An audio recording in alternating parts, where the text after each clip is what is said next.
Bueno, entonces les estaba diciendo que lo que vamos a aprender hoy es que vamos a desarrollar y comenzar las aproximaciones clínicas, las cuales entonces consisten en todas aquellos conocimientos que han sido aprendidos mediante el método clínico, es decir, mediante un psicólogo y un grupo pequeño de pacientes.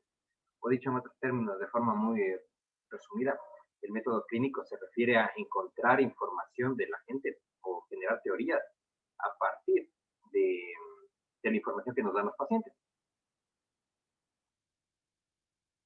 Sí, tal cual. Entonces, dentro de este método clínico o estas aproximaciones clínicas, vamos a tener a las teorías que se llaman psicodinámicas o antes también conocidas como psicoanálisis, y asimismo los aportes de las teorías del humanismo y del existencialismo. Cabe enfatizar que en cada una de estas teorías veremos sus principales aportes y asimismo sus limitaciones, es decir, las críticas. Para lo cual, entonces, se va a comenzar a partir del análisis muy breve de la biografía de los autores de las teorías. Porque recuerdan que la clase pasada vimos que es bastante común que de lo que vive cada persona, uno descubre elementos de la mente. O dicho en otros términos, que los descubrimientos científicos muchas veces se explican por la vida que tuvieron los autores. Es decir, que cada uno de estos autores capaz que descubrió algo en sí mismo y después se dio cuenta que ese algo descubierto también lo tenían sus pacientes. Y ahí entonces se les ocurrió que capaz que no es solo de esos pacientes, sino que es algo intrínseco a toda la humanidad. Entonces, en otras palabras, acá estamos diciendo que de la vida de los autores nosotros podemos deducir las razones de sus descubrimientos. Por tal razón, vamos a comenzar con el modelo de Freud, es que se le llama también psicoanalítico clásico. Por tal razón, entonces, voy a leerles de forma muy breve la biografía de él.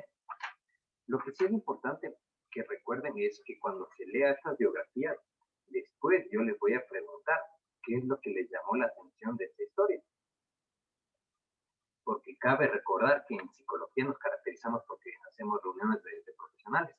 O sea, si ustedes van a ser tanto clínicos como laborales, ven que de forma semanal es muy normal que se reúnan así los diferentes psicólogos o con los psiquiatras o con el resto de profesionales de la salud y nos juntamos en una sala y entonces hablamos de los casos que hemos visto en la función hospitalaria o en la consulta. Asimismo, a nivel laboral, ven que ustedes, o sea, se van a reunir cada tanto con profesionales de otras áreas y van a analizar, póngase, a tal trabajador. Entonces, ustedes van a escuchar lo que ha pasado y desde su reflexión van a dar aporte. Entonces, es algo parecido a lo que vamos a hacer acá. Yo voy a leer y ahí les voy a preguntar qué opinan. Y a medida de que van pasando las clases, van a tener ustedes más elementos de análisis para dar una opinión más sustentada.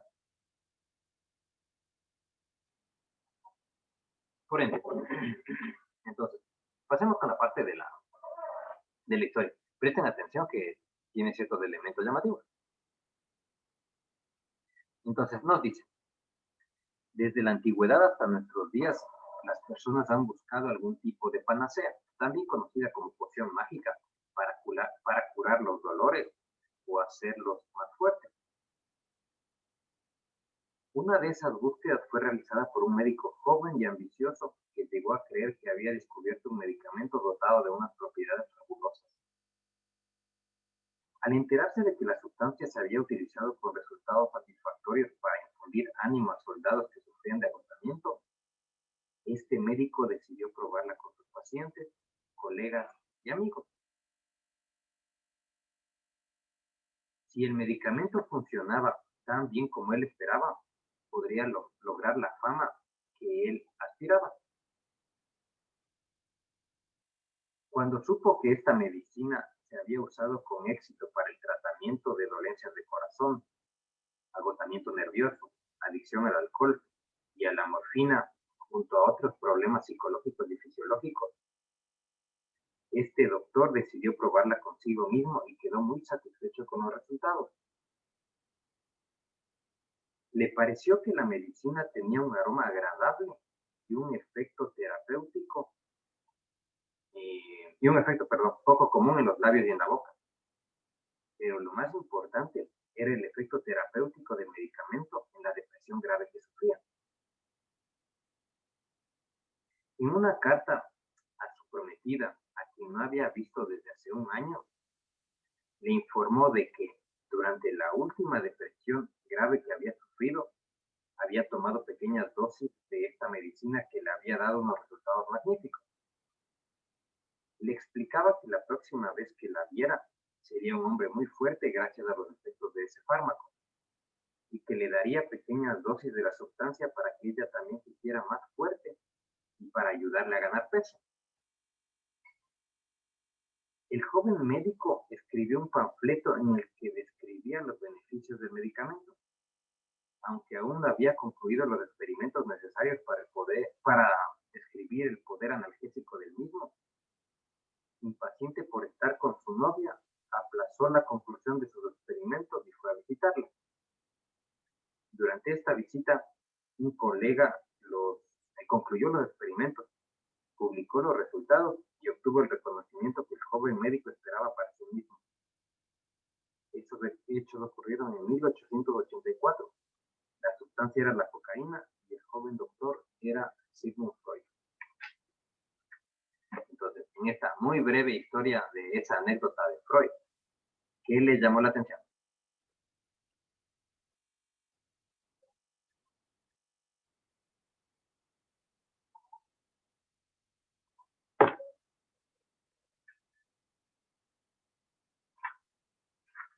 Que haya probado el experimento consigo mismo. Sí, eso es raro. ¿Qué otra cosa le llamó la atención? No escuché, profe, no sé si me preguntaste algo. Claro, sí, les dije que estoy de acuerdo que es bastante raro que alguien pruebe en sí mismo. Entonces, además de eso, ¿qué otra cosa les llamó la atención?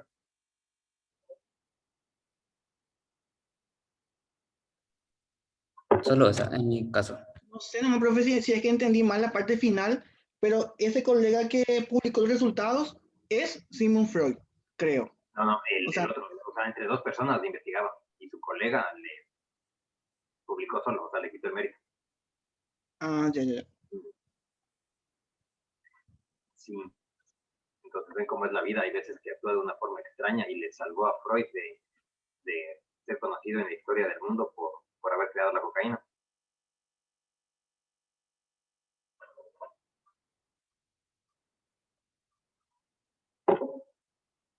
Entonces, fíjense que estamos también ante un caso de una persona que, como decía su compañero, ha probado en sí mismo un descubrimiento, algo que es notorio. Entonces, este dato es importante para que ustedes entiendan que en esa época la cocaína no era conocida por los efectos que generaba, o sea, por la adicción y el deterioro cerebral entre otros órganos. Entonces, que seguramente estamos ante un perfil, o sea, en el caso de Freud, de alguien que desde mucho tiempo atrás buscaba de alguna u otra forma algún tipo de reconocimiento o descubrir algo por el cual se inmortalizara su nombre. Entonces, él era una persona que se formaba mucho en diferentes ciencias, porque sabía mucho de biología, sabía de matemáticas, de sociología, es decir, más allá de ciertas interpretaciones antiguas, sí se le podría considerar como un académico o un científico, o por lo menos un gran teórico. Entonces, en ese camino, él decide probar la cocaína para ver, o sea, qué es lo que le sucedía en su cuerpo.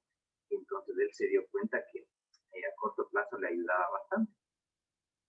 Y ven, o sea, que uno de los efectos de ese fármaco es que te da más energía o te favorece las alucinaciones, en pocos términos.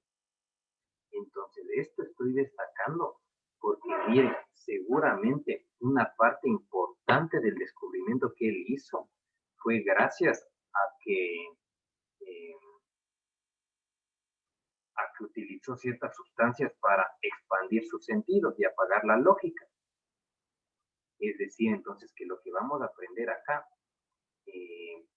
requiere que ustedes comiencen a apagar la lógica para poder aprenderlo. Porque muchas de estas informaciones que vamos a aprender las siguientes semanas pueden que les sean incómodas, feas, demasiado crudas, o les cambien su forma de ver la vida. Pero eso solo va a ser posible en la medida de que ustedes apaguen la lógica. Porque ven que la lógica, o el razonamiento es una especie de herramienta que tiene la conciencia. Entonces ustedes van a tener que ampliar su mente o tratar de esforzarse más en entender los fundamentos de lo que les vamos a decir, porque muchas de estas cosas son chocantes. Por ende, ustedes pueden fijarse que están comenzando a aprender a medida de que vayan escuchando informaciones y ustedes puede que comiencen a sentir ciertos síntomas, o sea, que les parece extraño lo que están oyendo, o si comienzan a sentir taquicardia, o que su respiración comienza a agitarse, o que quieren reírse, o sea, ven que si uno escucha algo que es falso, o sea, no te va ni te viene porque no pasa nada. Imaginen que alguien les acusa, nos dice que nosotros ahora estamos reunidos en una clase, o sea, es falso, entonces no pasa nada, no estamos en una clase presencial. O sea, cuando te acusan de algo falso, no pasa nada. En cambio, cuando te comienzan a hablar de algo que tiene algo de verdad, ahí nuestro cuerpo, por más que nuestra mente se haga la desentendida, nuestro cuerpo lo manifiesta de una u otra forma. Puede que comiencen a sudar, es decir, a uno le incomoda escuchar ciertas verdades, aunque uno no las quiera admitir. Entonces, en las clases siguientes, de acá a un par de meses, necesito que no se olviden esto que les digo. Tienen que sí o sí, cuando se conectan los martes, apagar la lógica y ponerse en un plano más académico, más tolerante. Porque si no, les va a costar bastante entender estos planteamientos de psicoanálisis. Entonces, estas cosas se les va a enseñar con diferentes tipos de ejemplos y demás cosas. Lo que sí, entonces, si es que tienen algún tipo de, ¿cómo se llama?, de duda o no entienden o quieren que les ponga otro ejemplo, avísenme nomás y les ponemos. Bueno, entonces ahí va. No se olviden de apagar la lógica. Entonces, en esta teoría de Freud vamos a ver diferentes aportes que él contribuyó. Entonces, él nos da luces de cómo está formada o cuáles son las partes de la personalidad. Asimismo, nos da luces de cuáles son los motivadores o las principales causas que están detrás de toda la conducta. Desarrolla también cómo es que crece la personalidad, o sea, cómo cambia desde chiquitos hasta que ya somos grandes. Entonces, este es un resumen de lo que vamos a ver. Por tanto, acerca de la primera parte de la estructura, Freud nos dice que la mente se puede dividir o ejemplificar si nosotros miramos un iceberg, el cual hemos dibujado acá. Entonces, miremos que este iceberg tiene una porción que está expuesta al aire, lo que estamos viendo acá. Asimismo, tiene una zona, en cambio, que está por debajo del agua. Finalmente, tenemos una porción que está en el nivel del mar, o sea, no está seca como la de arriba, ni está tan húmeda como la de abajo, porque, o sea, es la línea del mar. Entonces, este es un ejemplo que sirve para mostrar que nuestra mente tiene 3 niveles. Entonces, el primero, que se llama conciencia, o que le vamos a representar con esta área que estoy mostrándole, entonces se refiere a toda la información que ustedes tienen ahora. Por ejemplo, capaz que ahora ustedes son conscientes de qué ropa llevan puesto, de cuánta es la temperatura ambiental a la actualidad, o de qué horas son, o qué quieren, o qué sienten. Entonces, toda esa información que ustedes tienen a la mano se llama conciencia. Ahora, la información que ustedes no tienen a la mano, pero pueden encontrarla sin problemas, se llama preconsciente, lo que estaría acá. Ejemplo, si ahora yo les pregunto cuál es su fecha de nacimiento, fíjense que antes de la pregunta ustedes capaz que no tenían pensado en eso. Y lo que su mente hizo fue buscar en un baúl y le trajo. Asimismo, si yo les pregunto el nombre del primer profesor o profesora que ustedes tuvieron en la escuela, fíjense que pasó el mismo proceso. Antes de la pregunta no tenían a la mano, pero buscaron y no les costó encontrar seguramente. Entonces, el punto tercero consiste en el inconsciente, el cual podríamos ejemplificar que es como una especie de baúl gigante en donde está guardado un conjunto de información que el dueño no la puede acceder. Ejemplo, si este iceberg representa la mente de nuestro paciente imaginario Juan, quiere decir que Juan va a saber qué horas son, qué quiere, qué no quiere, y va a tener también un conjunto de recuerdos que va a poder acceder sin problema. Pero Juan tiene más elementos en su cabeza, en su inconsciente, y todos estos son inaccesibles a Juan. O sea, los que estamos afuera y sabemos algo de psicología, al toque podemos darnos cuenta qué es lo que tiene él en su interior. Pero él mismo no puede acceder a esa información, porque por algo la mandó ahí, su mente. Dicho en otros términos, quiere decir que el inconsciente funciona de una manera como es.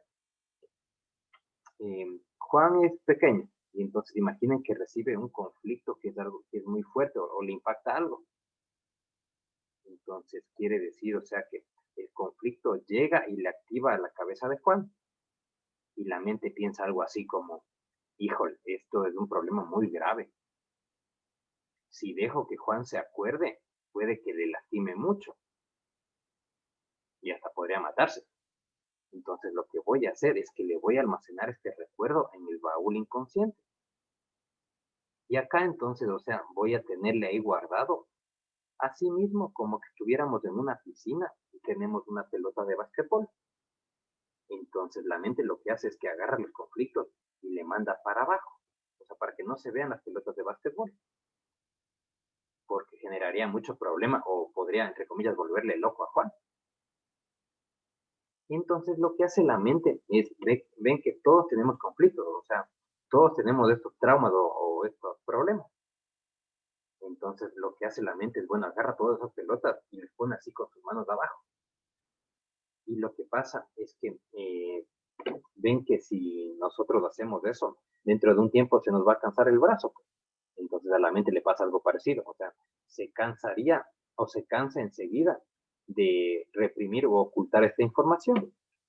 Por tal razón, lo que hacen es que en este ejemplo didáctico, a esos balones de básquet les hace pequeños agujeritos para que salga entonces un poco el aire. Y ven entonces que si hay menos aire, hay menos presión. O sea, si el balón está más desinflado, nos cuesta menos tenerle ahí abajo.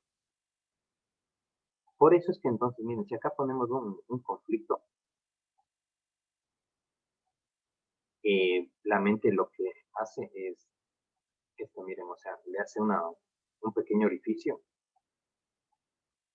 para que entonces vaya saliendo así de a poquito las burbujas. Y entonces en esta porción, déjenme hacer con algún colorcito. Entonces miren, cuando llega por acá, esa burbuja se rompe y capaz que vemos un aire azul. Es decir, que el inconsciente trabaja de esta manera. O sea que todos tenemos un inconsciente y que todos tenemos conflictos. Y lo que pasa es que estos conflictos entonces se van acumulando y la mente lo que hace para lidiar con esta acumulación es que deja sacar así ciertas manifestaciones o le hace que el conflicto libere una cantidad de su energía para que sea menos pesado.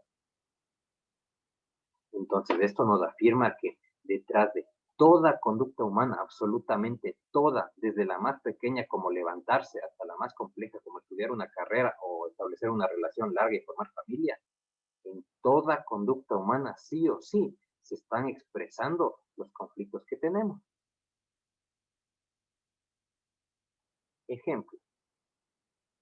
Entonces recuerden que si nosotros hacemos una comparativa, ven que lo que se ve del iceberg es simplemente un aire azul. O si volvemos al ejemplo de la piscina, ven que nosotros sabemos que algo se mueve en el agua, pero ni siquiera vemos la burbuja. O sea, si nos ponemos así unas gafas de esas de snorkeling, entonces ahí sí bajamos y podemos ver que salen burbujas de abajo. Y si vamos más abajo, ahí vemos que hay una pelota.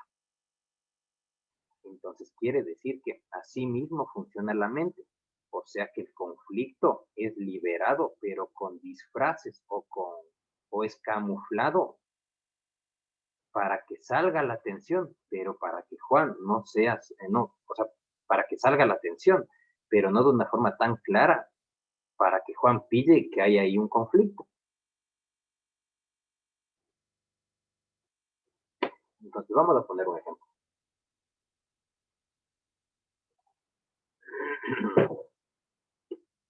Desde hace un buen tiempo se plantea que no solo en el psicoanálisis, sino en el resto de escuelas, que han llegado a una especie de acuerdo en que parece ser que los afectos son ambivalentes. Es decir, que con la misma intensidad que ustedes quieren a alguien a nivel consciente, parece ser que por dentro, o sea, a nivel inconsciente, le tienen con la misma intensidad, pero sentimientos opuestos, como odio o mala onda, como le quieran llamar, no viene al caso. Entonces, según esto, nos dice así. Imaginemos que Juan tiene una pareja. Entonces, que Juan le quiere mucho a esa pareja. Entonces, ven que capaz que esa emoción del amor está por aquí.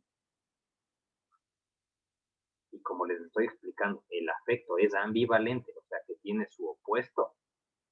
Seguramente, a nivel inconsciente, hay una de estas bombitas que está llena de una emoción así tan cargada como la de arriba, pero que es opuesta, que podría ser el odio, la mala onda, o como le quieran llamar. Entonces, si Juan está muy enamorado de nuestra paciente Sandra, eso quiere decir que con la misma intensidad, Juan seguramente le odia, solo que él no se da cuenta.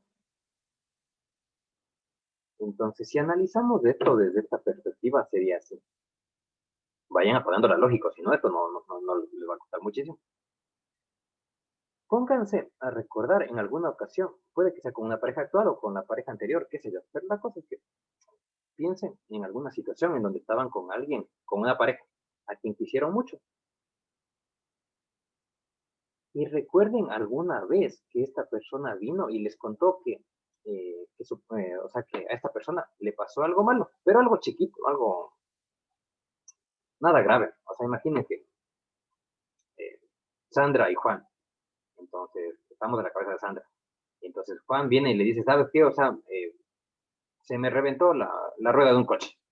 Ven que no es algo de muerte, sino es algo incómodo. Entonces, volviendo al ejemplo, ustedes imaginen o recuerden aquella vez en donde esa persona que ustedes querían, quieren o aman, les dijo que le pasó algo malo, pero no algo grave, sino algo chiquito, algo feo, pero pequeño. Si ustedes pueden recordar sacándose la lógica ese rato, capaz que pueden identificar la emoción de que se preocuparon.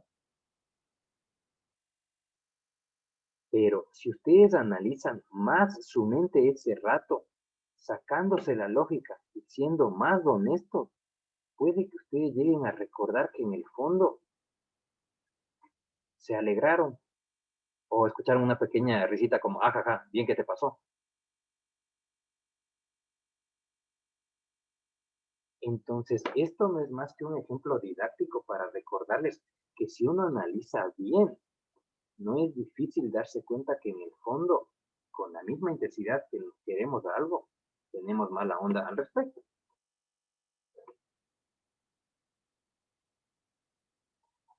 O si tomamos un ejemplo B, vamos con el caso de de los hijos. O sea, imaginen, o sea, que un hijo le quiere mucho a su padre. Ven entonces que es normal que si ustedes se sinceran bastante, hagan la lógica, puede que sean capaces de escuchar una vocecita en el fondo que les habla de que sí le tienen mucha mala onda a sus padres por alguna cosa.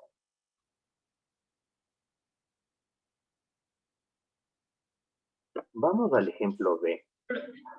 Profe, perdón que te Sí. interrumpa. Yo me acabo de conectar y quisiera nomás saber de qué tema están hablando para por el ejemplo. De la presencia del inconsciente y la existencia y su contenido. Ah, ok. Bueno, entonces les decía que otro ejemplo con el cual nosotros podemos, ¿cómo se llama?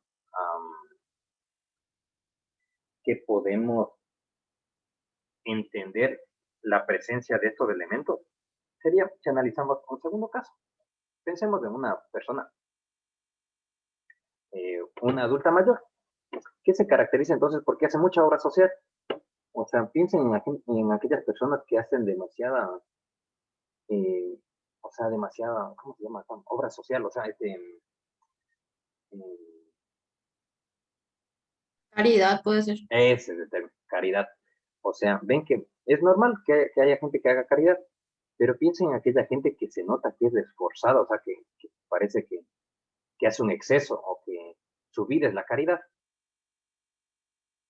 Entonces, si ustedes analizan de forma objetiva, no sería raro que esa gente sea muy, o sea, imaginen que es una señora que vive en un barrio y que entonces es muy caritativa, pero si un vecino, o sea, niño va y patea la pelota a su patio, puede que no le devuelva la pelota, porque le trate mal a sus vecinos o que le trata mal a su familia. Entonces uno se pone a pensar, pero ¿por qué si a nivel consciente se muestra de una manera, no lo hace con los demás? Y ahí estamos entendiendo, miren, que usualmente los esfuerzos para mostrar algo no son más, perdón, están siendo motivados por algún tipo de conflicto en eso. Entonces, capaz que esa señora odia a la raza humana y no pasa nada porque es algo normal. Pero ven que para mucha gente puede que eso sea demasiado chocante. Entonces, por eso, en vez de tenerle esa idea acá a nivel consciente, la mente le manda abajo. Y entonces, como es un sentimiento demasiado grande para esa persona, entonces hace que se camufle o que salga la tensión con cierto tipo de pistas que en este caso son opuestas. Y entonces esta persona capaz que piensa, no, que al revés, que ella ama a la especie humana y quiere ayudar muchísimo, porque en serio lo quiere. Y no estamos diciendo que no sea sincera. Lo que estamos diciendo acá es que detrás de su sinceridad hay un conjunto de conflictos que hacen más complejo el asunto. Vamos a un tercer caso. Estamos hablando entonces de cómo los conflictos tienden a disfrazarse para que la gente, o sea, para sacar la atención, o sea, para llamarle la atención, tipo, Juan, mira, hay un conflicto acá, no te puedo dar pistas y no solo te mando un gas azul, porque no te puedo, o sea, no te hablo de forma directa porque te vuelves loco. Entonces te doy simplemente pistas para que con psicología te cures. Entonces, el tercer ejemplo, podemos tomar el caso de los tatuajes de los nombres de los hijos. Si estamos aprendiendo que el afecto es ambivalente y es algo natural, o sea, no pasa nada que con la misma intensidad que amamos algo, le odiamos a alguien, o sea, es cero estrés, es algo parte de nuestra especie como seres humanos. Entonces, ven que es normal que los padres amen a sus hijos y asimismo es normal que les odien. Pero ven entonces que puede que algunas personas, por alguna razón X, esa mala onda que le tienes a tus hijos o al momento de que se embarazó la pareja, puede que les choque tanto o que se hayan enojado tanto o que se hayan frustrado tanto que la mente dice, híjole, si es que entonces dejo que esta persona, Sandra, o sea, tengan en la conciencia que le tiene mala onda a su hijo por embarazarse, puede que a Sandra le haga mal. Entonces le voy a mandar este conflicto del odio al hijo a nivel inconsciente. Y entonces la mente dice, híjole, pero si le mando muy abajo, entonces me voy a cansar y esto se va a desestabilizar. Entonces le voy a dar cierto tipo de disfraces o pistas para que Sandra pille que hay un conflicto de mala onda hacia su hijo. Entonces, la forma como esta persona puede canalizar este conflicto sería simplemente dice, bueno, entonces, a ver, ¿qué puedo hacer para que Sandra entonces nunca me descubra? O sea, nunca, o sea, se atreva a liberar el conflicto. Entonces, ¿qué tal si hago que a Sandra se le ocurra tatuarse algo como yo no odio a mi hijo? Y la mente piensa, no, pero eso es muy obvio, porque entonces después me va a preguntar, ¿y por qué se le ocurre esa frase? Entonces, ¿qué les parece si le disfrazo más? Y solamente le mando a que tenga un impulso por tatuarse el nombre del hijo. Entonces, en vez del conflicto que es, le odio a mi hijo, no le camufló solamente con yo no le odio a mi hijo, sino le camufló tanto que ya solo le pone el nombre de, no sé cómo se llama, Juan, el hijo Juan. Entonces le da la idea de tatuarse Juan, porque para Sandra, de forma consciente, seguramente está muy feliz por haberse embarazado. Seguramente le ayudó muchísimo y cambió su vida y hay un montón de emociones positivas. Pero como el afecto es ambivalente, entonces también le tiene mala onda. Entonces ahí nosotros podemos ver cómo es común que la mente funciona de esa manera, porque ven entonces que se tiene el nombre Juan, es como una especie de recordatorio de a Juan le amo, a Juan le amo, a Juan le amo. Y entonces esto nos lleva a pensar que detrás de, o que una de las formas más fáciles o menos difíciles para entender el inconsciente de alguien es a través del arte, como el arte de las perforaciones, del arte cutáneo y demás aspectos. Vamos con un cuarto ejemplo de cómo el inconsciente está ahí.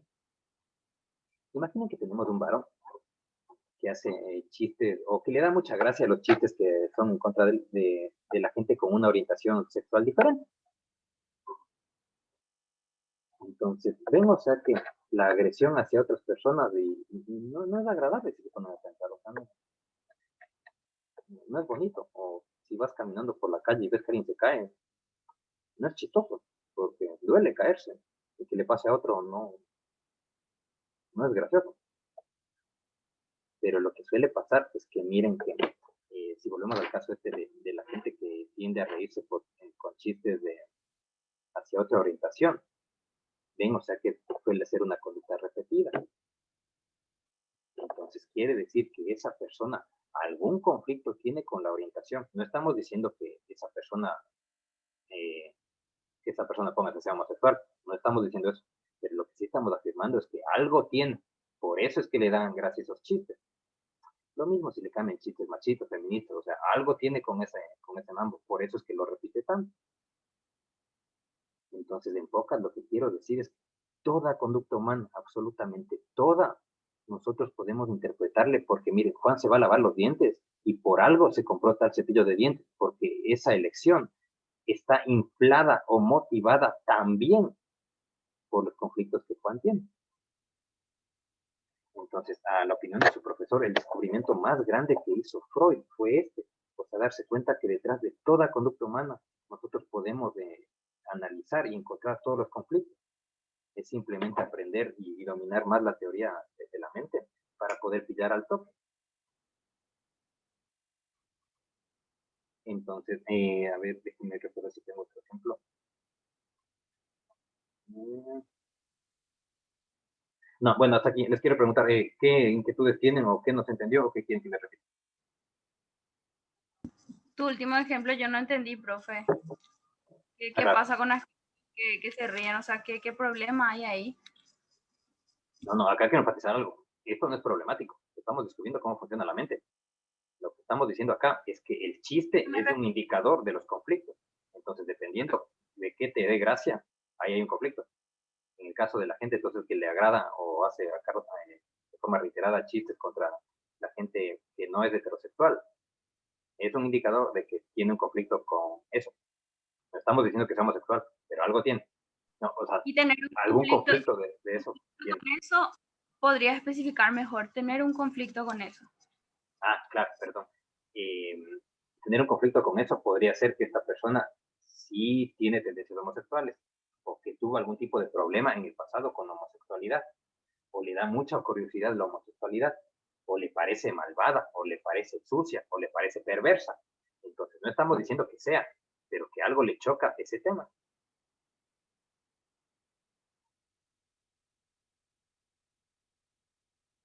¿Quedó claro o hay otra pregunta? Sí, profe, quedó claro. Otra pregunta. Profe, hay gente que en sus redes sociales uno puede a simple vista ver que se burla de sí mismo, qué sé yo, por sus relaciones fallidas de pareja o por situación económica o por su apariencia física. Entonces, estas personas de forma inconsciente también tienen un conflicto con eso que a ellos les parece en teoría simpático. Si es así como estoy entendiendo o no es así. Cuando la risa es espontánea, o sea, surge nomás del tema y me río de lo que me pasó, es un indicador de superación. Si es una tendencia generalizada a hablar de ese tema y que el paciente lo saca de forma reiterada, es indicador de que no ha resuelto el conflicto. Y lo saca de manera reiterada. Sí. Ok. Otra pregunta. Perdón, eso de los relajos de los tatuajes también quería, tema el tema. Entonces ven que también uno puede ahí percatarse porque si analizan su cuerpo, ven que tenemos algunos segmentos que están más dañados. O hay gente que le llama que tiene mejores perfiles. No importa el término. A lo que voy es que ven que ustedes pueden compararse los codos, las rodillas o el resto de su cuerpo y darse cuenta en dónde tienen más lesiones o arte o perforaciones. Entonces también Freud nos dice, vea, ¿usted cree que es azaroso que se torció el pie derecho? 10 años después se lastimó la rodilla. 20 años después hizo un tatuaje en la parte derecha o tiene más tatuajes en tal parte. Y de ahí se hizo una perforación en tal orificio derecho. Entonces Freud nos dice, ¿qué usted cree que es así nomás? O sea, que por obra y gracia de una suerte pone a la derecha y no en otro lado. Entonces acá nos está diciendo, no, no es así tan azaroso, sino hay una razón por la cual uno tiene más exposición a un lado o se daña más un lado en comparación con el otro. Para darles una idea, usualmente las mayores lesiones a nivel izquierdo corresponden a mayores conflictos con la madre y mayores lesiones a nivel derecho con el padre. Por eso es que es común que ustedes encuentren que la gente que tiene más algún tipo de lesión en la parte derecha les cueste más saber qué hacer en su vida. Y los otros, los que tienen más a la izquierda, tienen mayores problemas a nivel de las emociones, o sea, de las relaciones sociales. Bueno, les escucho, pregunten, aprovechen. ¿Puedes repetir esa última parte, profe? ¿Cuál? Y que es lado izquierdo, problemas, emociones, y el lado derecho. Claro, en las lesiones usualmente, la mayor tendencia a laceraciones izquierdas son indicativos de mayores conflictos con la figura materna. Y recordemos que la figura materna es la que suele ayudarnos para procesar las emociones. Por ende, mayores conflictos de acá se asocian a que la gente va a tener mayores problemas interpersonales en comparación con otra persona que estaría, o sea, que si tiene mayores marcas en la parte derecha, se asocia a mayores conflictos con la figura paterna, los cuales se muestran en mayores dificultades para tomar decisiones o finalizar proyectos. Pónganse, la gente que es muy indecisa, cambia de carrera o no termina los proyectos, usualmente si ustedes se fijan, revisan los codos, las rodillas y van a encontrar ahí. Profe, esto es de forma tendencial, ¿verdad? Te pongo un caso, ¿verdad? ¿Qué pasa si una persona no creció con sus padres, no le conoce a sus padres? Esto se puede dar entonces en la figura que uno tiene como mamá o como papá, ¿verdad? Yo en ningún rato dije que tiene problemas con los padres, dije que tiene problemas con la figura paterna o materna, porque puede que se haya llevado muy bien con ambos padres, pero otra cosa es tener problemas con la figura, porque son imaginarios.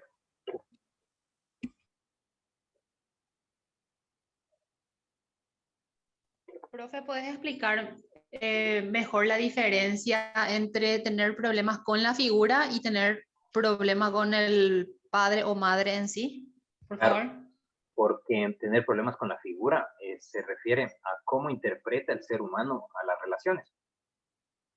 Es decir, tener problema con la figura significa que cómo el paciente ve las relaciones.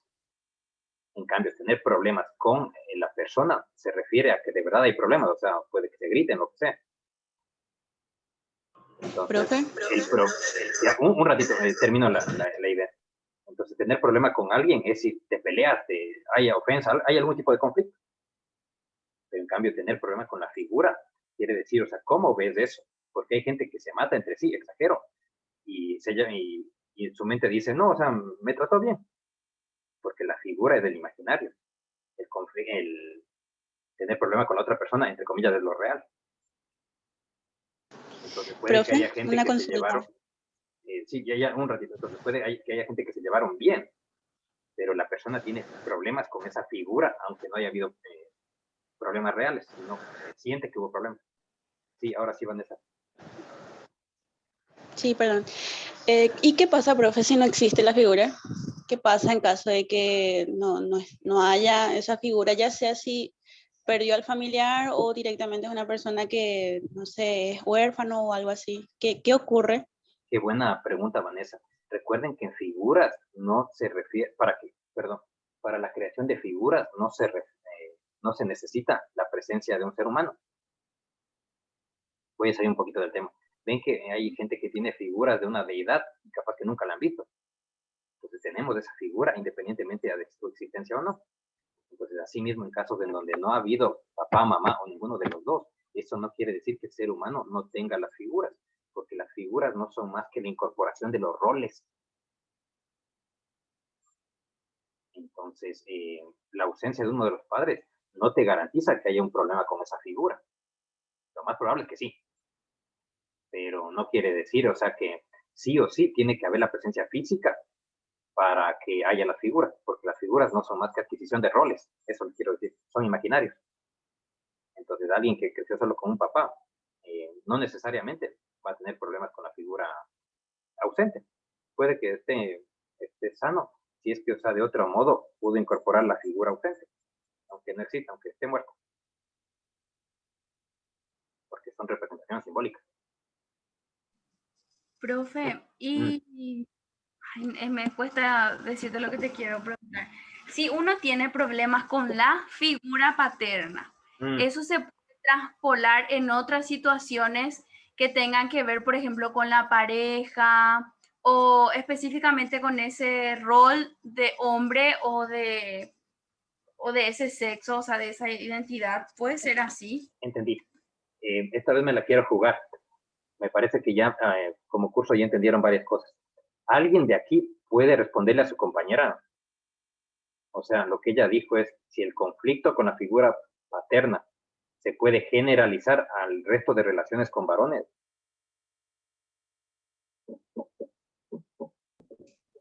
Yo creo que sí. Yo también Para creo que mí, sí, profe. Pero argumente, o sea, no le diga solo así, sino por qué.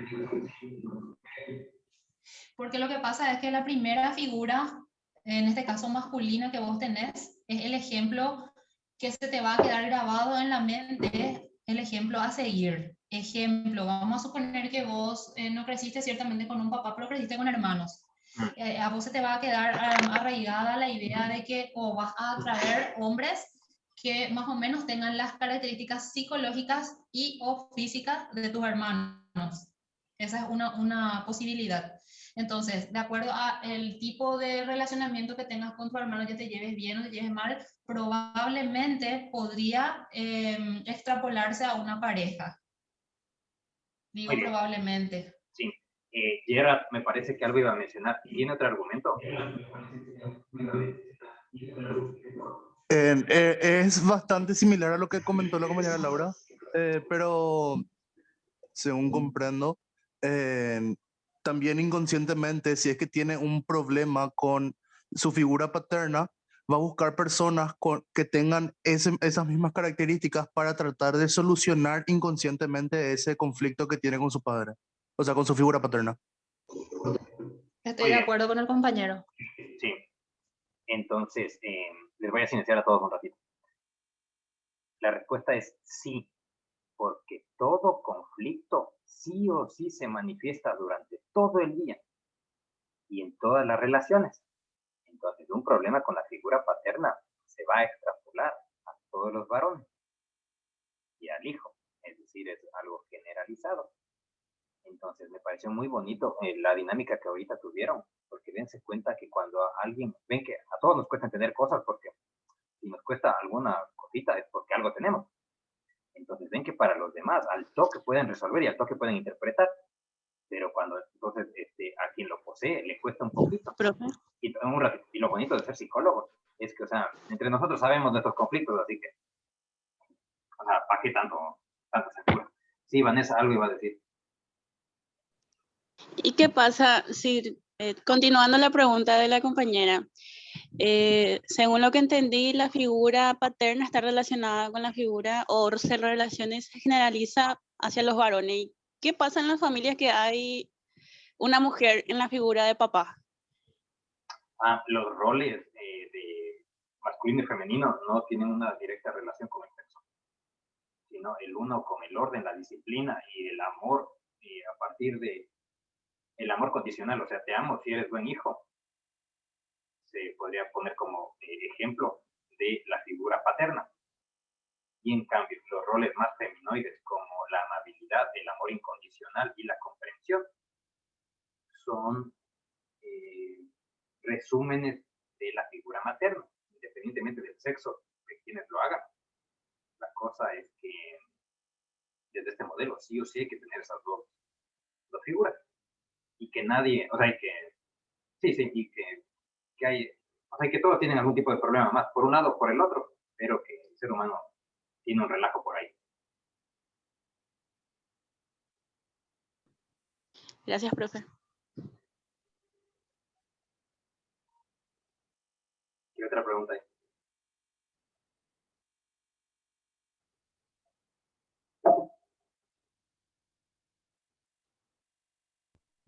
Sí, una pregunta, por ejemplo, profe, podría ser, ¿en qué momento se llega a generar ese problema con una de las figuras? En la infancia.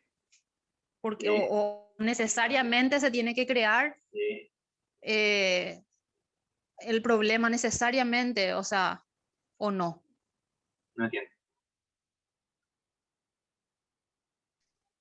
Bueno, una de las preguntas sería en qué momento o qué es lo que detona el hecho de que una persona empiece a tener problemas o se dé cuenta que tiene problemas con la figura materna o paterna. O sea, en qué momento de su vida se generó en su subconsciente o se grabó en su subconsciente el problema con la figura materna y paterna, que luego va a ser lo que le va, de forma refleja o inconsciente, le va a hacer tener problemas con sus parejas o con otras personas.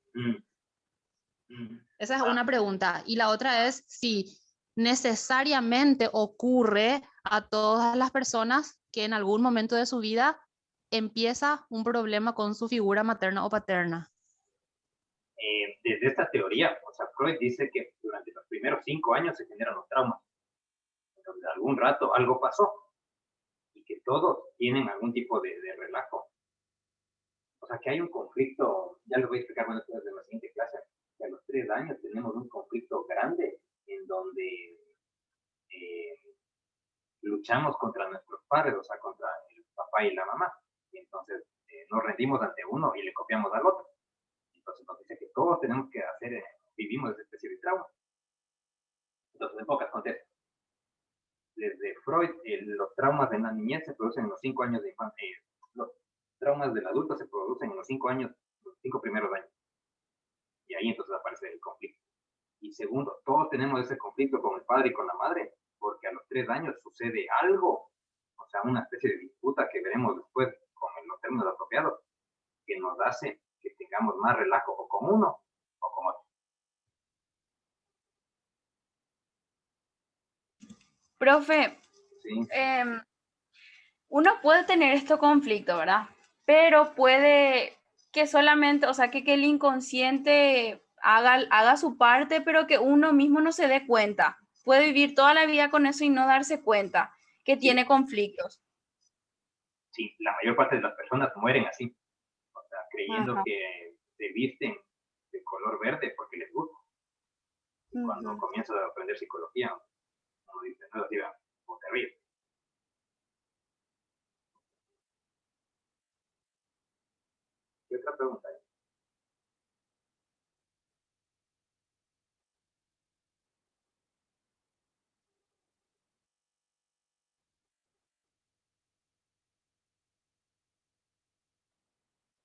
vamos a hacer algo.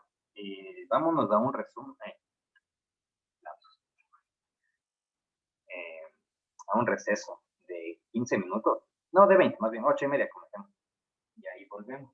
Por favor, es muy importante que vuelvan 8:30, porque se les va a mostrar algo que es más bravo todavía. Entonces descansen, coman algo, o sea, despiértense. Y ahí sí vengan 8:30 otra vez sin la lógica para que puedan aprender mejor. Sí. Ok, profe. Entonces, antes del receso habíamos visto que uno de los primeros aportes de Freud fue el hecho de mostrarnos cómo está organizada la mente. Entonces, ahí nos dice, miren, o sea, detrás de cada persona hay varios niveles. Entonces, eso quiere decir que detrás de cada una de las conductas que nosotros hacemos, hay varias explicaciones. Ejemplo, entonces nos dice que si agarramos una conducta grande, como estudiar psicología, pongamos acá.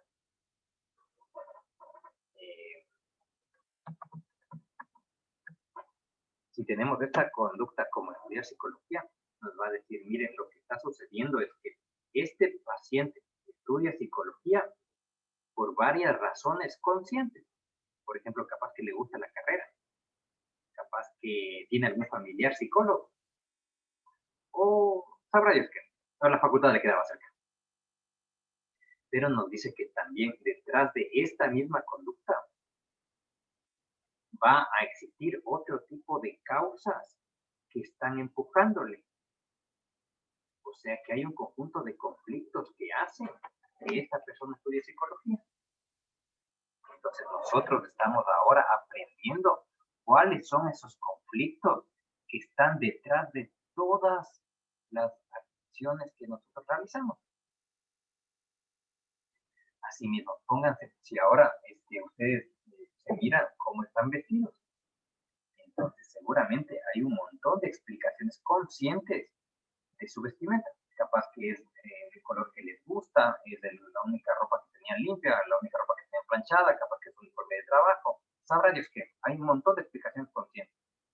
Pero lo que vemos es que detrás de esa conducta que consiste en la vestimenta, también está un conjunto de conflictos, porque por algo eligieron esa ropa, por algo están en ese trabajo, por algo era la única ropa limpia, o por algo era la ropa más cercana que pudieron en el lugar en donde se visten. Es decir, que hay un conjunto de causas que también están empujando a la elección. Lo mismo si hablamos a nivel de relación de pareja. Ven que una persona podría decirle por qué eligieron a tal persona. Porque le gusta, sabrá Dios que no viene al caso lo consciente, porque el paciente sabe. Pero detrás de esa elección también van a existir un conjunto de causas inconscientes que están funcionando de manera camuflada. Por ejemplo, entonces puede que esté buscando una figura parecida al papá o opuesto al papá, o puede que esté buscando una figura para que le agreda, porque en el fondo esa chica está enojada consigo misma y necesita entonces a alguien que le trate mal. Desde el punto de vista inconsciente, sin justificar ningún tipo de delito, ¿va? Claro. Entonces estamos aprendiendo que detrás de toda la conducta humana siempre va a existir también un conjunto de causas inconscientes. Entonces esas causas inconscientes, o sea, son medio camufladas, o sea, los demás sí pueden verlas, pero quien las posee, no, o sea, le cuesta un poquito más. Perdón, retiro lo dicho. Quien las posee no puede verlas, a menos que esté en proceso de psicoterapia o que aprenda psicología.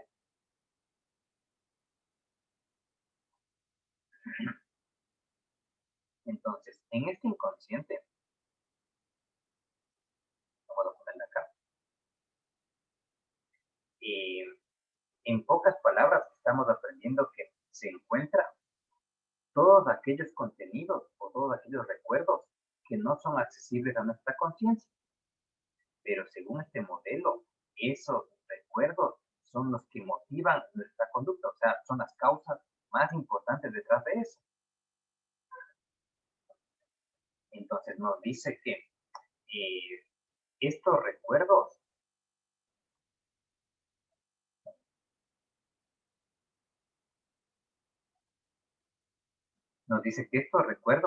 solamente entran a la conciencia cuando han sido camuflados o distorsionados. Como les dije hace un ratito, la persona, o sea, que tiene bronca hacia la especie humana, puede que su mente le disfrace como un amor exagerado. O pónganse esas personas entonces que se nota que de forma forzada muestran así que tienen una familia bonita, que les va bien en la carrera, que son exitosos.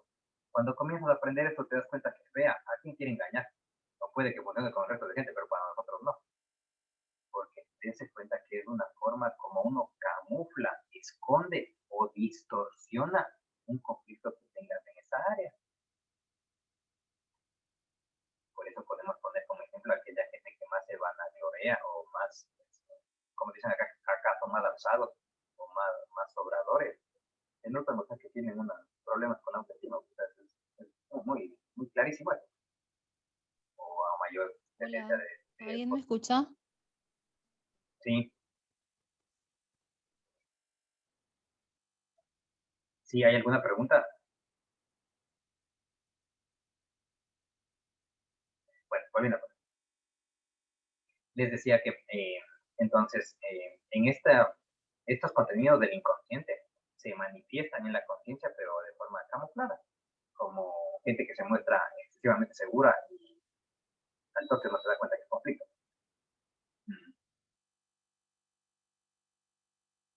Entonces, en este inconsciente vamos a tener recuerdos de cosas que vivimos en nuestra vida, por ejemplo, las experiencias de la infancia.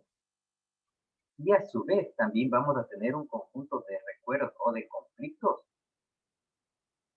aprendidos por nuestra especie. Es decir, que Freud pensaría de esta manera. Nos dice que ven que nosotros, como provenimos de un proceso evolutivo, tenemos ciertas características muy semejantes a los animalitos. Por eso es que hay una frase que dice, en la experiencia ontogenética se ve la filogenética.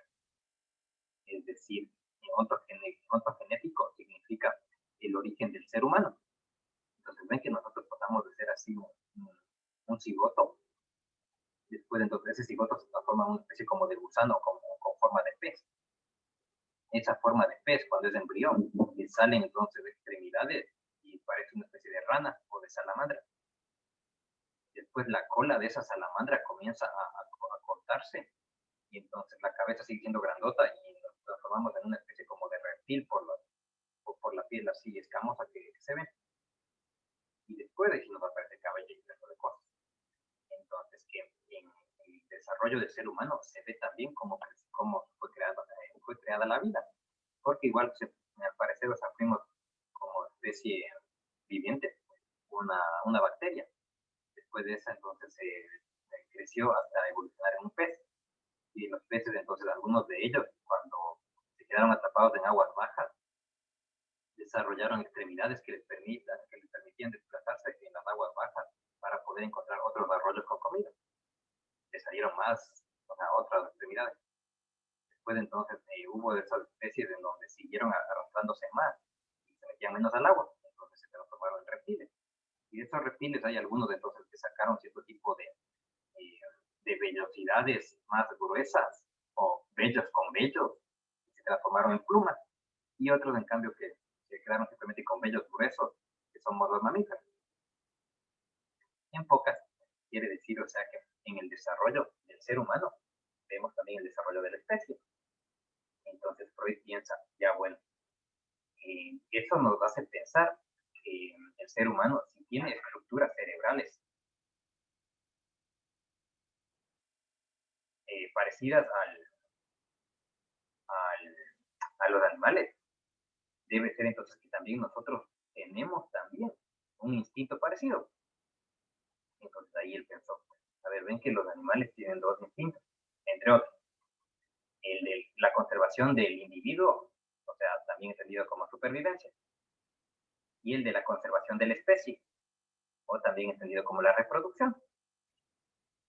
Entonces Freud pensaría, bueno, entonces si los animalitos tienen estos dos, sí o sí el ser humano también va a tener estos dos porque tenemos una estructura parecida como la amígdala, o sea, esta estructura que se aprende en neurociencias. Entonces, como también tenemos amígdala como el resto de animalitos, debe ser que también tenemos el instinto. Entonces Freud piensa, pero ya, estos instintos en el ser humano, como somos más complejos, capaz que son diferentes también. O sea que, claro que los tenemos, pero deben tener características distintas. Entonces, a eso se refiere que el inconsciente tiene ciertas experiencias que aprendimos por la especie. Entonces, se refiere a que en nuestro cerebro también nosotros tenemos ese instinto de preservación del individuo y de la especie, solo que con unas características diferentes.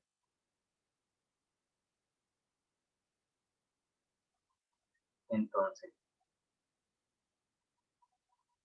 nos dice esto, miren, que acá se ejemplificó con un conflicto que en este caso le pusimos como ejemplo que sería el odio hacia los padres, hacia los hijos, hacia la especie, qué sé yo. Entonces ahora miren, vamos a poner otro ejemplo de un conflicto que también tienen los seres humanos, que es muy normal. Entonces estos que están representados con el color azul, fíjense que representa un conjunto de experiencias aprendidas por la especie. Entonces acá estamos ejemplificando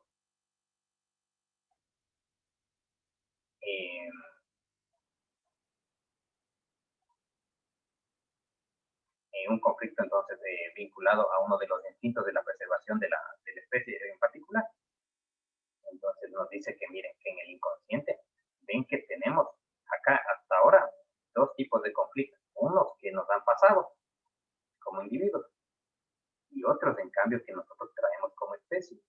Es decir, o sea que parece ser que el ser humano tiene en su inconsciente ese instinto de preservación del individuo y del grupo, o sea, de la especie humana.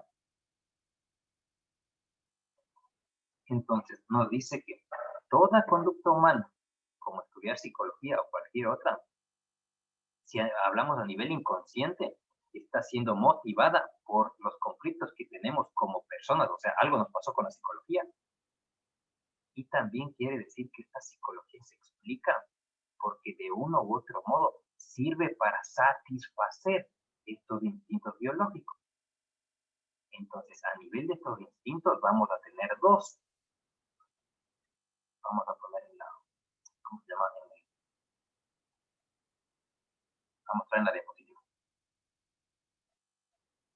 Y nos dice entonces, para adelantar un poquito, que los instintos o estos conflictos aprendidos por la especie se llaman así líbido, o sea, el impulso sexual o el instinto sexual, y la agresividad, o sea, la supervivencia, que se llama el tánatos. Bueno, acá está mal escrito.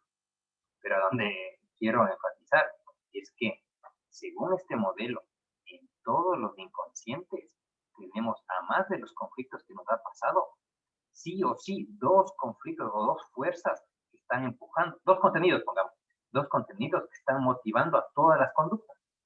Uno de ellos es la libido y el otro es la agresividad.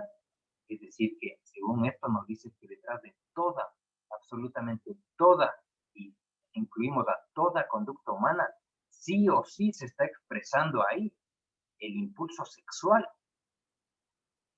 y la agresividad. Entonces, bien, podríamos tomar un ejemplo de que, imaginen que hay una muchacha, no, cambiamos de texto porque me parece que en otro tiempo cabe mejor este ejemplo. Un muchacho que se compra ropa y le preguntamos, vea, Juan, ¿por qué se compró la ropa? Seguramente nos dice, porque me gustó, porque tenía plata. Sabrá Dios qué razones inconscientes que ahora no nos interesa. Pero cuando analizamos, estamos diciendo que Juan se compró esa ropa porque seguramente le sirve para satisfacer un conflicto que él tiene, que a él le pasó. Pero a la vez, esa compra de ropa le sirve a Juan porque es una forma como canaliza o saca esa energía de la libido y del tánatos. Entonces, capaz que él se compró solo porque en serio quería una nueva remera. Pero si nosotros lo analizamos, seguramente él compró eso porque capaz que piensa que es una manera con la cual más rápido su energía sexual. Capaz que piensa que eso le va a ser más atractivo. Entonces acá quiero enfatizar porque capaz que Juan nos dice, no, ni ahí, o sea, yo me he visto solo porque quiero comprarme tal cosa, no hay nada oculto. Pero acá estamos aprendiendo que detrás de toda conducta humana, sí o sí, aunque el paciente no lo acepte, va a haber un deseo sexual por detrás. O sea, que quiere de una u otra forma satisfacer el deseo sexual. Uno podría pensar, o sea, desde la incredulidad, pero esto es muy raro, o sea, me está diciendo entonces que todo el ser humano está pensando en sexo todo el tiempo. La respuesta después diría sí, más bien usted porque se asombra. Entonces el incrédulo le diría, ¿y eso qué? ¿Cómo usted me muestra? Entonces Freud le diría, porque en un montón de conductas humanas se ve así que la gente trata de estudiar más, trata de tener más plata y lo que sea, pero si analizan bien y sin lógica y si se sinceran, también es porque tienen el impulso sexual. Alguien incrédulo le podría decir, pero bueno, entonces si eso sería tan grande, se mostraría desde la infancia, ¿cierto? ¿Y qué tal la gente, o sea, que no ha tenido todavía actividad sexual a los niños? Pues entonces seguramente le diría, sí, entonces, ¿qué le parece si es que analizamos el dato de que desde los fetos ya hay evidencia con las resonancias que ellos tienden a masturbarse? O que los niños, o sea, no es raro encontrarles que se están masturbando, tanto los niños como las niñas. Entonces, pues diría, y aún así usted duda que el ser humano, entre otras cosas, siempre tiene el sexo en la cabeza. El incrédulo le podría decir, sí, deme otra evidencia. Entonces el incrédulo podría decirle, entonces cuando los niños se ponen a jugar fútbol, me está diciendo que el fútbol, o sea, tiene cosas sexuales. Pues le diría, y claro, no se da cuenta porque esa es una forma como ellos compiten para saber quiénes son los varones más alfa y entonces prepararse y mostrarse para las chicas de cuando llegue a su momento. Por eso es que no se fija, o sea, que cuando los varones están jugando deportes, las niñas de alrededor suelen estarles viendo y usted se pone a pensar, es tan bonito el fútbol como para que la gente pierda su tiempo viendo como 22 personas patean una pelota. Y ahí el incrédulo como que comienza a dudar. O se pone a pensar, ¿usted cree que las muchachas también, o sea, invierten en cosas estéticas o en verse bien solo porque les gusta eso? ¿No cree entonces que se están preparando de modo inconsciente o de modo oculto para algo más? Y el incrédulo comienza a dudar y dice, bueno, sí, tal vez. Entonces Freud, en cambio, le atacaría más y le podría decir, entonces, si usted duda que que inclusive en la infancia el sexo es algo tan trascendental, ¿cómo me explica ese tipo de juegos que suelen hacer las niñas de roles masculinos? O sea, que suelen jugar a la familia y algunas de las niñas puede que adopten el rol de padre o actúen como varón. Y ahí el incrédulo como que comienza a dudar. O asimismo Freud le atacaría más y le diría, entonces, ¿por qué cree que es común también eso de que las niñas en la etapa de pubertad o prepubertad suelen aprender a besarse o tienen caricias sexuales entre ellas, a pesar de que no tienen conductas homosexuales, sino simplemente es como una especie de preparación? Y ahí la postura incrédula comienza a dudar más. O asimismo que entre los niños, o sea, comiencen a mostrar quién es el más alfa o el más beta, o sea, los que son más dominantes, a partir también de competencias como los deportes, o directamente ver quién tiene estructuras de su miembro viril más grande. Y ahí entonces la incredulidad sigue tambaleándose. Es decir, o sea que si analizamos ya desde un punto de vista más profundo, nos damos cuenta que detrás de toda conducta humana siempre va a estar mínimo el sexo y mínimo el tánatos para explicarla. Entonces, ahora se nos está cayendo una venda en donde creemos que hay cierto tipo de contacto inocente, porque no hay contacto inocente. Imagina que tenemos dos varones que se suben a un colectivo y el uno le hace la conversa al otro. Entonces, acá estamos afirmando que claro que hay una finalidad sexual. Capaz que no, que mutuamente se satisfagan, pero capaz que uno de ellos, o sea, quiere aprender del otro cómo es que hace tal habilidad para poder ser más atractivo y entonces copular con un grupo de personas distintas.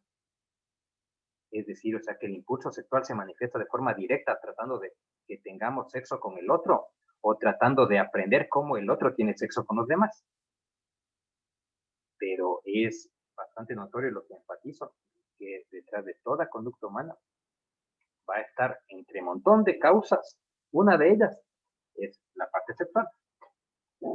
Hasta acá, ¿qué pregunta tiene?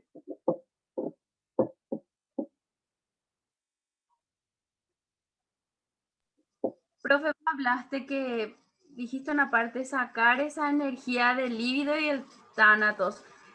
¿Qué pasa? ¿Es posible no sacar eso? Porque yo me pongo a pensar, de forma inconsciente va saliendo eso. Entonces, sí o sí va a salir o puede ser reprimido eso. No, sí o sí sale.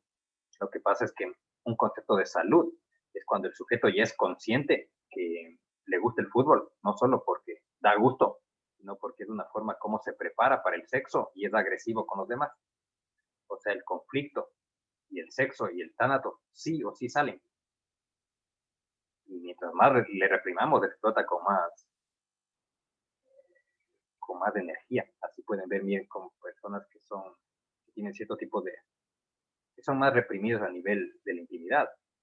Pero ven que hay un rato en donde se liberan y se liberan, pues sale como un volcán. Entonces no se puede reprimir totalmente, porque sí o sí va saliendo la burbuja. Otra pregunta.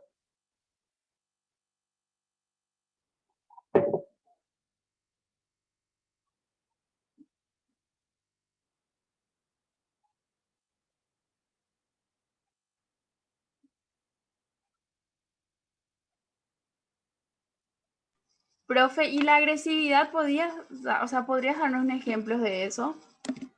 Claro, si tomamos del mismo caso del fútbol, ven que da gusto ese deporte porque, o sea, también le lastimas al otro o porque le ganas. Y ven que podrías interpretarlo como que le estás humillando, yo soy mejor que tú, o yo estoy mostrando más poder que tú. Si es que alguien va al gimnasio, es también impulsado a nivel inconsciente por el sexo, porque aunque conscientemente crea que no está siendo disponible,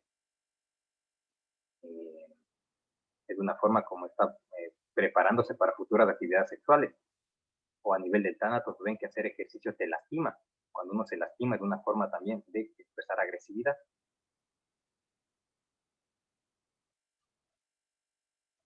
Es decir, en toda conducta humana, sí o sí, van a estar expresados el sexo y el tánatos. Por ahora, quiero enfatizarme en que entiendan primero cómo se manifiesta la libido y después voy a poner más ejemplos del tánatos. Entonces, hasta aquí, es decir, la manifestación de la libido. ¿Tienen alguna pregunta? Profe, un ejemplo de la manifestación del líbido puede ser el cuidado excesivo que tiene una persona hacia su cuerpo, las cirugías que se puede hacer. ¿Puede también eso ser un ejemplo Sí. de ir sacando esa energía? Sí, Mabel. Lo que quiero enfatizarles es que toda conducta humana es ejemplo de la manifestación de la libido. Entonces, ve que alguien se cepilla los dientes por líbido. O sea, también no estoy diciendo que sea la única causa, pero eso necesito que entiendan que toda conducta humana detrás tiene un conjunto de explicaciones y una de ellas también es la sexual. Según Freud, esta es la más importante.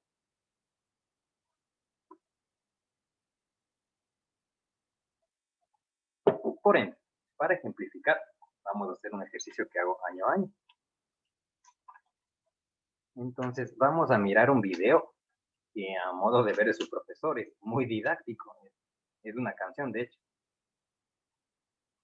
que más allá del ritmo y las imágenes, si escuchan, utiliza términos muy didácticos y es académico, a mi modo de ver, o sea, inclusive le referencia a dos teóricos de las ciencias sociales para explicar esto mismo que les hemos dicho de la importancia de la libido en la conducta humana desde un punto de vista recreativo.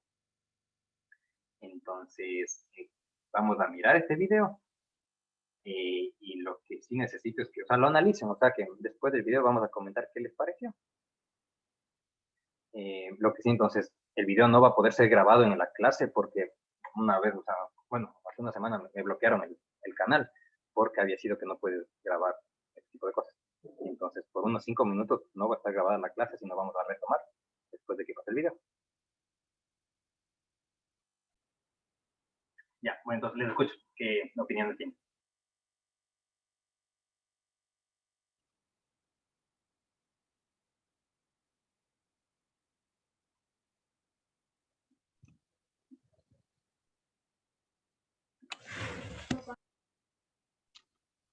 Pero sinceramente me pareció muy simpático el video. Te da a entender de que prácticamente toda la sociedad, indirecta o directamente, quiere sexo. Sí, muy bien, Diego. Lo que quiero enfatizarles es que no es prácticamente. Acá necesito que entiendan que como todos tenemos la amígdala y como esa cosa está prendida a cada rato, eso siempre está. Lo que pasa es que mucha gente no es consciente, o como dice la canción, lo negamos, pero es una constante, porque ven que tenemos ese instinto de supervivencia de la especie. Entonces, quiere decir que desde que nacemos, la naturaleza nos dice, vean, reproduzcanse al toque. Entonces nos prepara para eso. Otra cosa es que tenemos un cerebro complejo y le apagamos o no nos damos cuenta, o nos lo hacemos los giles, como dice en mi país. Pero recuerden que eso es bueno que lo entiendan como una constante. ¿Quién más quiere hablar?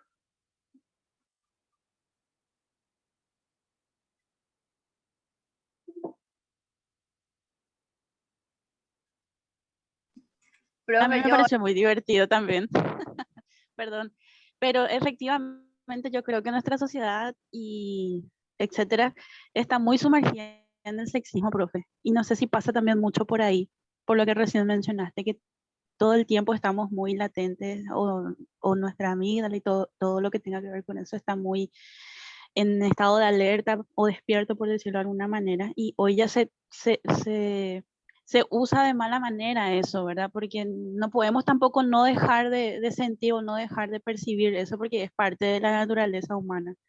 Pero hoy en día con la publicidad, el marketing, las necesidades, etcétera, etcétera, creo que ya está totalmente ya muy mal utilizado, ¿verdad? Termina siendo simpático el video, pero en el fondo, si te puedes analizar, no hay nada de chiste dentro de lo que es realmente. Claro, sí. Y también, antes de darle paso a la otra persona que quería hablar, dense cuenta que para nosotros, capaz que es medio obvio esto que estamos aprendiendo. Puede que sí. Imaginen, o sea, que a Freud se les ocurrió esto hace 100 años en media sociedad victoriana, o sea, que se caracterizaba por ser muy puritana. Entonces, por eso es que lo que él plantea fue algo que cambió la historia de la ciencia, porque fue algo en su época tan loco. Bueno, inclusive ahora puede que haya gente que tenga ese tipo de reacción, pero, pero es algo muy grande lo que él avanzó. Sí. ¿Alguien más iba a decir algo?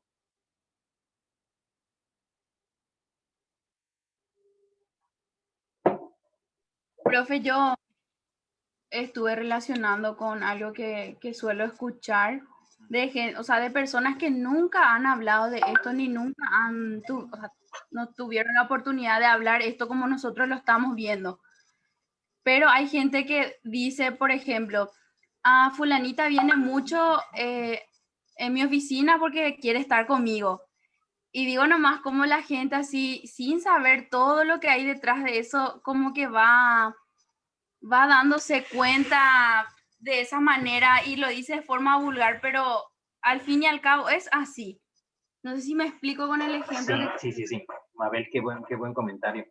Quiero ahí devolverle de esta manera. Mire, ven que estamos aprendiendo que detrás de toda conducta humana está el impulso sexual. Ya, chévere.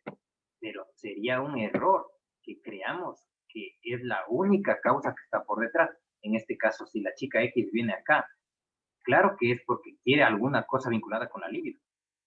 Eso no vamos a negar, pero no es la única causa. Capaz que tiene otro tipo de intereses que son más importantes u otro tipo de motivaciones más importantes que le hacen que venga. Entonces, esto es un tema muy delicado, porque ven que lecturas superficiales podrían hasta inclusive justificar cierto tipo de delitos a partir de una lectura errónea de la libido. O sea, quiero decir que si es que alguien os analiza esto de forma muy superficial, podría hasta justificar que a alguien le pasa algo malo por cómo se viste, porque en el fondo quería satisfacer la libido. Entonces sería muy riesgoso creer que esa es la única causa. Estamos aprendiendo que es una causa que es una más de las causas que están detrás de la conducta. Capaz que es la más importante, pero eso no puede ser utilizado para justificar ningún tipo de delito. Porque una cosa es, o sea, querer satisfacer la libido y otra cosa es que sea contigo ese deseo. Puede que sea con otra persona y simplemente esté utilizando el contacto con otro como una especie de preparación para algo. Otra pregunta.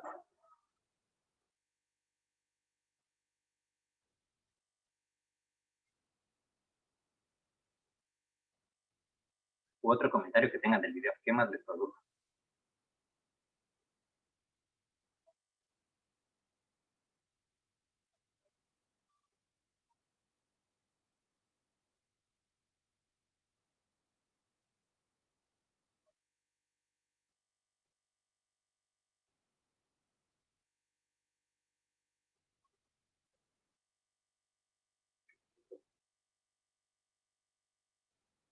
Bueno, entonces vamos a llegar hasta aquí. Recuerden que esta noche lo que hemos visto fue el comienzo de la explicación de lo que es el inconsciente. Entonces, en pocas vimos que ahí hay un grupo de conflictos personales y de la especie. Y que esos dos son otras formas de explicar o son otras fuentes de causas que están detrás de cada comportamiento humano. Entonces, ahí también pusimos el ejemplo de que la carrera que ustedes han elegido seguramente satisface un montón de causas conscientes, pero a su vez, seguramente en su elección de la carrera, también están satisfaciendo su líbido y su tánatos. Y esto del tánatos veremos más a profundidad en la siguiente clase. Entonces, por favor, no se olviden de poner la, ¿cómo se llama? La lista de las personas presentes en este chat para tener entonces el registro y mandarle a la profesora Mareco. Bueno, entonces nos vemos en la siguiente clase. No vamos a prender la cámara, profe. No hace falta. Ya con el estado acá voy a pasar. Ah, ok, gracias. Buenas noches. Buenas Ah, ok. noches. Buenas noches.